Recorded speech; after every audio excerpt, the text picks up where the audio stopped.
Well, it's about time that we hear from Rockstar about the disastrous launch of Grand Theft Auto Definitive Edition.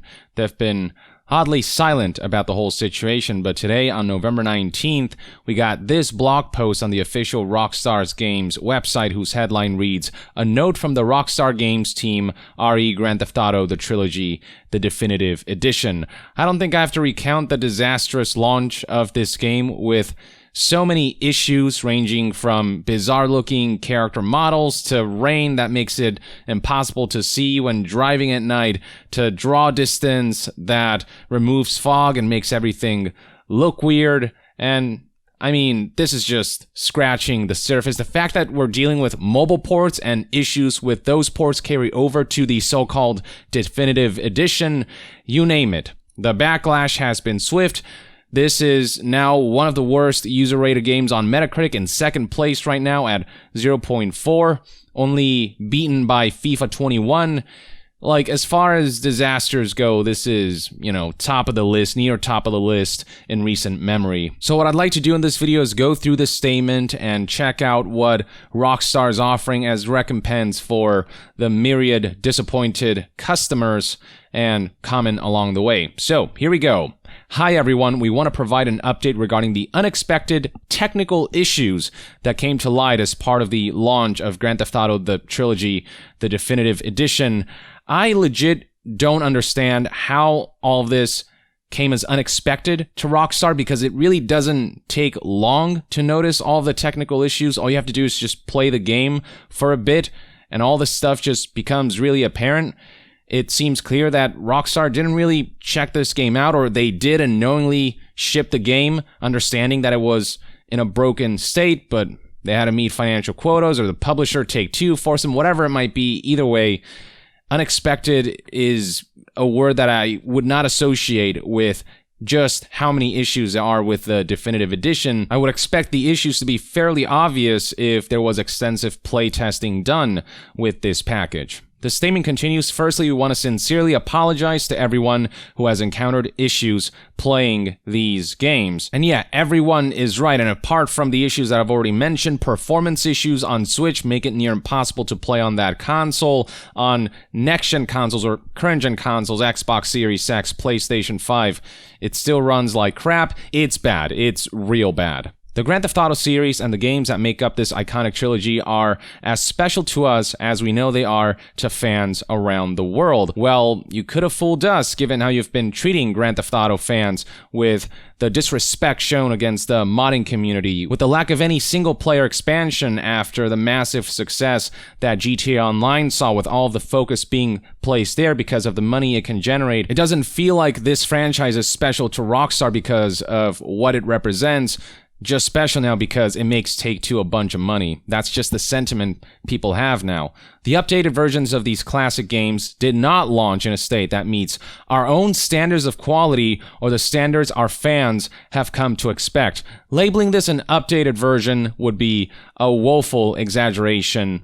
And I mean, it's too late to say that this doesn't meet our own standards of quality, because if you had standards of quality and valued that over short-term monetization, then you wouldn't have shipped this game when it did. You would have delayed it and ensured that everything was properly handled. I mean, just the fact that it was AI upscaled but then not touched up and ironed out by human beings, which is a big part of why there's so many issues, graphical issues in the game and typos and whatnot, because the AI upscaling and algorithms took care of the remastering, essentially. The fact that this stuff was let slide and Rockstar and Take-Two approved this release goes to show that you don't have standards of quality. Or at the very least, in this case, you decided to drop your standards just to make that money as soon as possible. I mean, saying that this didn't meet standards of quality is an understatement. This didn't even meet the bare minimum. You called it the Definitive Edition, and nothing about this is definitive in many aspects, and in many ways, it's worse than the old versions. And I'll especially highlight that after I go through the statement. There's this video that particularly highlights missing elements and features that just make the world less interactive, or just the reactivity of aspects of the open world is just a lot more static or just kind of bugged out. I'll get to that in a bit. We have ongoing plans to address the technical issues and to improve each game going forward. With each planned update, the games will reach the level of quality that they deserve to be. Well, good luck with that, because with the number of issues present in the definitive edition, it's going to take more than just a few weeks or even a few months before this game meets the quality standards that it should have met at launch. Not to mention that because these are mobile ports and carry over the fundamental issues with those, I mean, unless you really kind of fix the foundation itself and update the mobile port itself, you know, there are just some things that are not going to go away, that are going to be inferior compared to the classic versions of this trilogy. I mean, I hope over the months and years that this Trilogy Definitive Edition does reach the level of quality that they deserve to be, but Rockstar and Take-Two will have to forgive us if we don't trust or believe them, given how they lied about the Definitive Edition by releasing a trailer that only showed the good parts, never did a gameplay overview, didn't show much of the game prior to its launch, which in retrospect should have been red flags, because Rockstar tends to show gameplay overviews for products that they are proud of. Which makes it all the more laughable that they say that the technical issues present in the Definitive Edition are unexpected, when the way Rockstar and Take-Two marketed this package clearly showed they themselves knew there were issues with this package that they did not want to highlight. Anyway, moving on, a new title update is on the way in the coming days for all versions of Grand Theft Auto, the Trilogy, the Definitive Edition, that will address a number of issues. We will update everyone as soon as it is live. I do not foresee all of the issues with Grand Theft Auto Definitive Edition getting fixed, especially because it is mobile ports that have been upscaled. And to emphasize what I mean by this, check out this video by YouTuber ENXGMA and Gma, I don't know.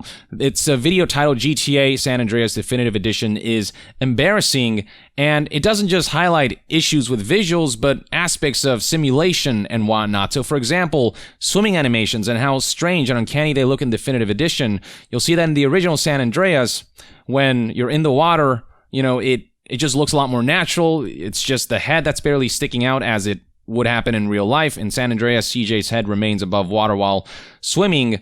But then look at what happens in the Definitive Edition, where it's just all kinds of wonky, where his entire body, like the upper half of his body, floats up and down, underneath and above. This obviously just does not look normal. Helicopter versus water. Look at how strange the ripple effects on the water is compared to the original, where it just looks a lot more natural. This is all kinds of messed up. Next up, we have, tire burns and marks on the road. In San Andreas Definitive Edition, no marks are left. The smoke is a strange color, not adhering to what it's like in real life, whereas in San Andreas, the original version, it actually leaves track marks, and the smoke is a more consistent, a more realistic color. So little things like that are completely messed up in the Definitive Edition, because again, this is just a mobile port. Look at how nightclubs are handled in the original San Andreas versus the Definitive Edition.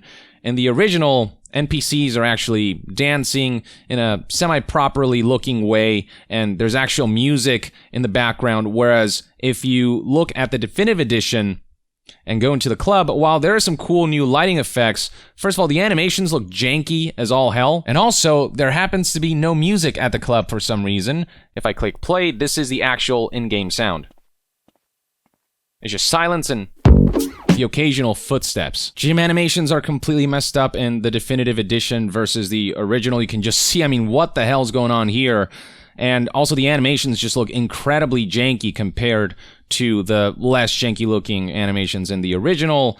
Again, far from a Definitive Edition. And also, punching bags were interactable in San Andreas.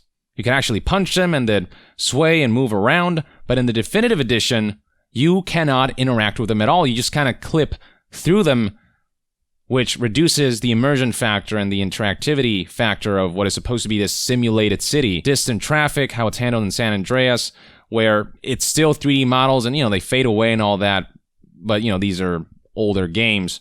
Traffic appears as the heli moves through the city, but then you look at how it's handled in the Definitive Edition, the illusion shatters once you look closer, likely referring to the fact that, yeah, it's all just... Notice these cars driving in opposite directions, so they're not rendered properly.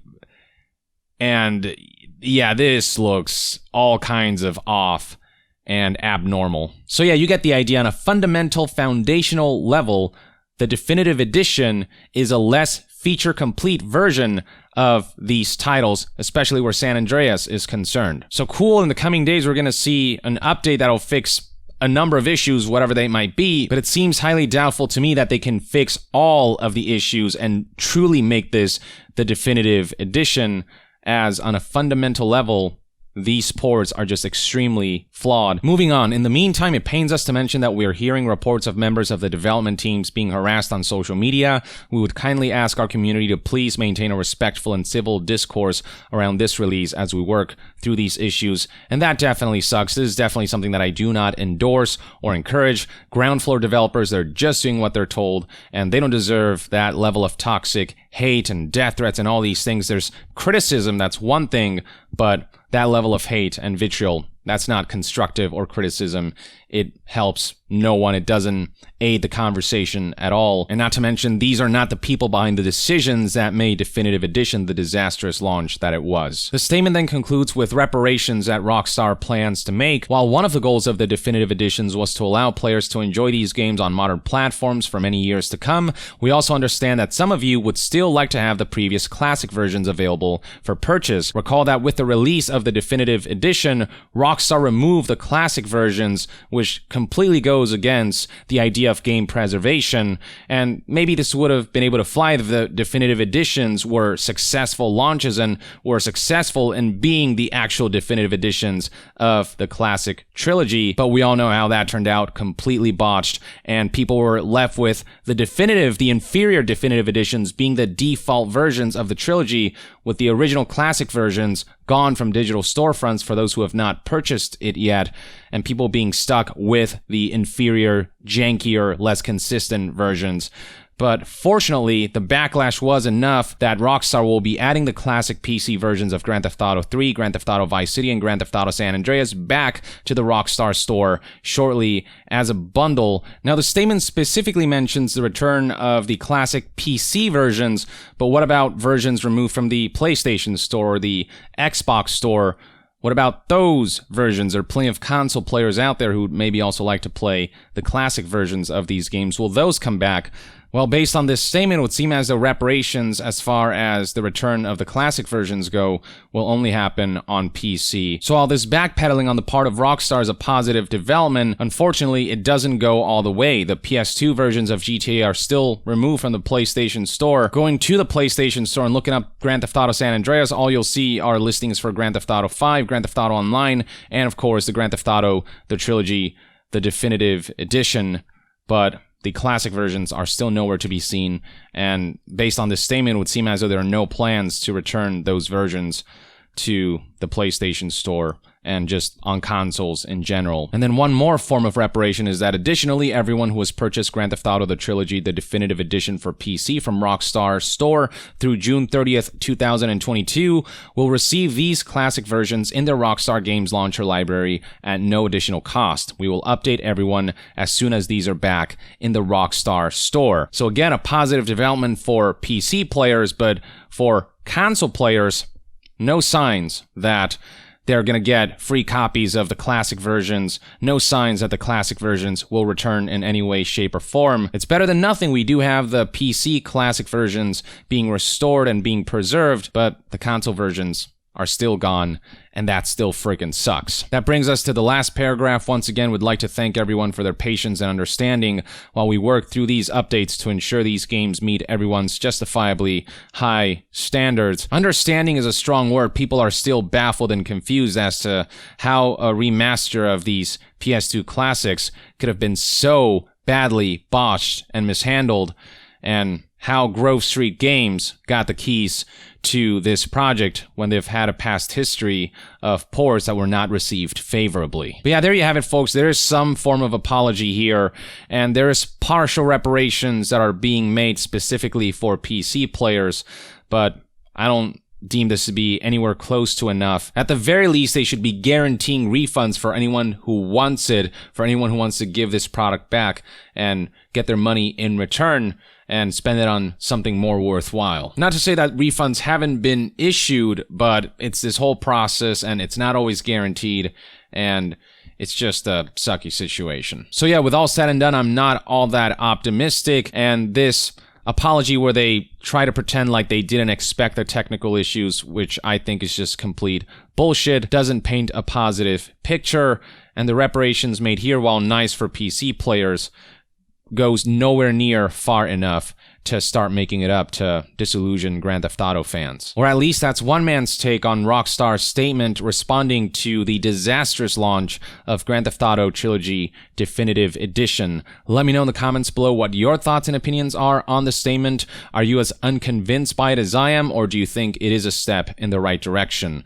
Share your thoughts below, and to be further updated on all things gaming news, reviews, and discussions, stay tuned right here on Young Yeah. I'll see you guys next time. Young out.